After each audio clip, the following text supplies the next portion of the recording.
بسم اللہ الرحمن الرحیم۔ حضرت ابن جبیر رضی اللہ تعالیٰ عنہ نے جنگ صفین میں بالکل حصہ نہ لیا، بلکہ رافع سر کے خیال سے حضرت معاویہ رضی اللہ تعالیٰ عنہ کے ہاتھ پر بیعت کر لی اور تب تک بیعت قائم رکھی کہ جب تک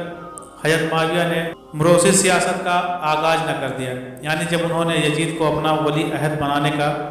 ارادہ کیا تو حضرت ابن جبیر نے امام علی مقام امام حسین رضی اللہ تعالیٰ عنہ کے ساتھ مل کر اس مورثی سیاست کی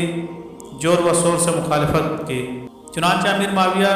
یزید کی بیعت لینے کے لیے مدینہ آئے تو کہنے لگے، تم لوگوں کے ساتھ میرا جو طرز عمل ہے، تمہارے ساتھ جس قدر صلح رحمی کرتا ہوں اور تمہاری جتنی باتیں انگیز کرتا ہوں وہ سب تم کو معلوم ہے۔ یزید تمہارا بھائی اور تمہارا ابن عم ہے۔ میں صرف اتنا چاہتا ہوں کہ تم لوگ صرف نام کے لیے ہی صحیح لیکن اس کو خلیفہ کا لقب دے دو،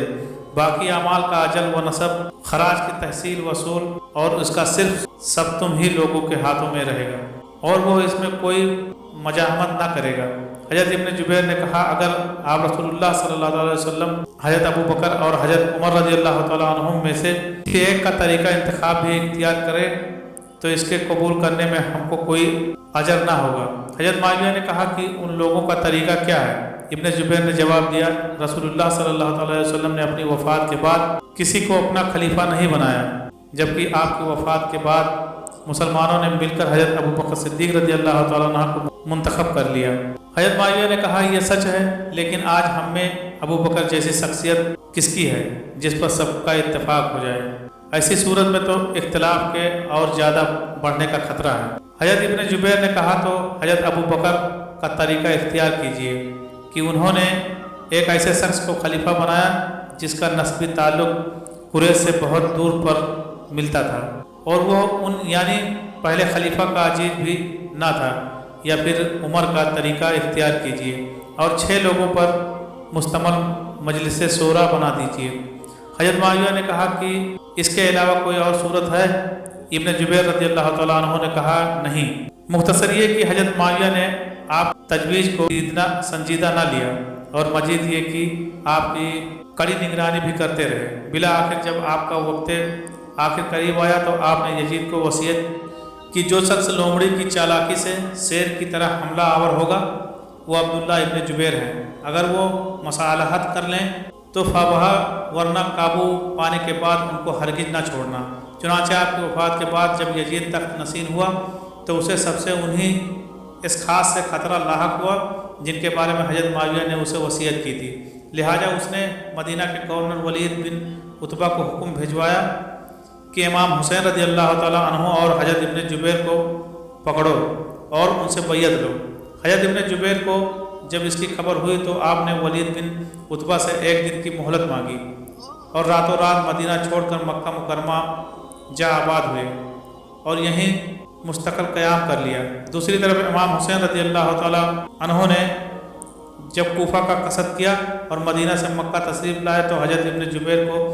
آپ کی تشریف آوری کی تمام حالات معلوم ہو چکے تھے۔ پہلے تو آپ نے حضرت امام کے اس فیصلے کی تائید کی، پھر خیال کیا کہ کہیں امام علی مقام یہ خیال نہ کریں کہ ابن جبیر کے دل میں کچھ ہے، تو آپ نے حضرت امام حسین رضی اللہ تعالیٰ عنہ کو مشورہ دیا کہ آپ حجاز ہی میں رہ کر حصول خلافت کی کوشش کیجیے، ہم سب آپ کی بیعت کریں گے اور ہر طرح سے آپ کے خیر خواہ رہیں گے۔ حضرت امام نے فرمایا، میں نے اپنے والد محترم سے ایک حدیث رسول سنی ہے، وہ یہ ہے کہ حرم کا ایک میڈھا ہے جس کی وجہ سے اس کی حرمت اٹھ جائے گی،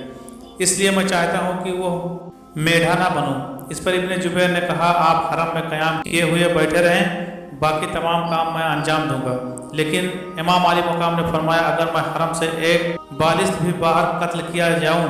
تو مجھے حرم میں قتل ہونے سے زیادہ پسند ہے۔ بعض راوی کہتے ہیں حضرت حسین رضی اللہ تعالیٰ عنہ کو حضرت ابن جبیر کی طرف سے کچھ بدگمانی تھی، جس کی وجہ سے آپ نے ان کے مشوروں کو خیر خواہی پر معمول نہ فرمایا اور کوفہ جانے کے فیصلے پر قائم رہے۔ حضرت ابن جبیر اس تمام عرصے میں کہ جب امام علی مقام کوفہ کے لیے روانہ ہوئے اور یزید پلید کے حکم پر آپ کا محاصرہ کر کے آپ کو بے دردی سے شہید کر دیا گیا، سکون و اطمینان کے ساتھ حرم کعبہ کی پناہ میں بیٹھے رہے، کیونکہ اس تمام عرصے میں سامی فوج کی تمام تر توجہ امام علی مقام امام حسین رضی اللہ تعالیٰ عنہ سے نپٹنے پر لگی ہوئی رہی۔ جب یزید کو امام علی مقام سے فرصت مل گئی تو اس نے پھر چند لوگوں کو حضرت ابن جبیر کی طرف مکہ روانہ کیا تاکہ ان سے بیعت لی جا سکے، لیکن حضرت ابن جبیر نے ان سے کہا میں یزید کی کسی بات کا جواب نہ دوں گا، میں باغی نہیں ہوں لیکن اپنے کو دوسرے کے قبضے میں بھی نہ دوں گا۔ وہ لوگ واپس یزید کے پاس گئے اور اسے حضرت ابن جبیر کا انکار منوعان سنا دیا۔ اب یزید تو یہ امید لگائے بیٹھا تھا کہ جو حال اس نے کربلا میں امام علی مقام کے ساتھ کیا ہے اسے جان کر ابن جبیر بآسانی بیعت کر لیں گے، بیعت کے لیے مان جائیں گے، مگر یہ جواب اس کی توقع کے بالکل خلاف تھا،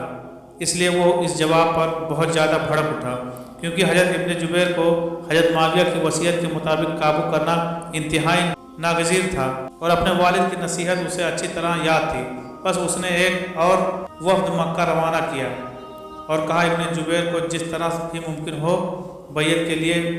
قائل کرو۔ جب دوسرا وفد حضرت ابن جبیر کے پاس پہنچا تو آپ نے وفد کے ایک رکن سے کہا کہ کیا تم لوگ حرم میں خون بہانا پسند کرو گے؟ اس نے کہا ہاں، اگر تم بیعت نہیں کرو گے تو میں خیال نہیں کروں گا کہ یہ حرم ہے یا غیر حرم۔ اس کے بعد حضرت ابن جبیر نے وفد کے ایک اور رکن نعمان بن بصیر سے کہا کیا آپ لوگوں کو میرے اور یزید کے فضائل کے بارے میں شک ہے؟ نعمان نے آپ کے فضائل کا اعتراف کیا تو آپ نے کہا کیا اس کے بعد بھی آپ مجھے یزید کی بیعت کا مشورہ دیں گے؟ نعمان نے کہا اگر میری ذاتی رائے پوچھتے ہیں تو میں کبھی بھی آپ کو مشورہ نہ دوں گا اور نہ ہی آئندہ اس مقصد کے لیے یہاں آؤں گا۔ الغرض حضرت ابن جبیر اپنی بات پر قائم رہے اور وفد کو ایک بار پھر ناکام واپس لوٹنا پڑا۔ سامی وفد کی واپسی کے بعد حضرت ابن جبیر نے تہامہ و اہل حجاز کو اپنی بیعت کی دعوت دینا شروع کر دی، جس میں آپ کو خاصی کامیابی بھی ہوئی، یہاں تک کہ تمام لوگوں نے آپ کی بیعت کر لی، مگر حضرت ابن عباس رضی اللہ تعالیٰ عنہم اور حضرت محمد بن حنفیہ رحمۃ اللہ علیہ نے فوری طور پر آپ کی بیعت نہ کی۔ لوگوں سے بیعت لینے کے بعد حضرت ابن جبیر نے یزید کے اعمال کو فوراً مدینہ سے نکال باہر کیا اور یوں یزید کی حکومت کا یہاں سے خاتمہ ہو گیا، جس کی خبر یزید تک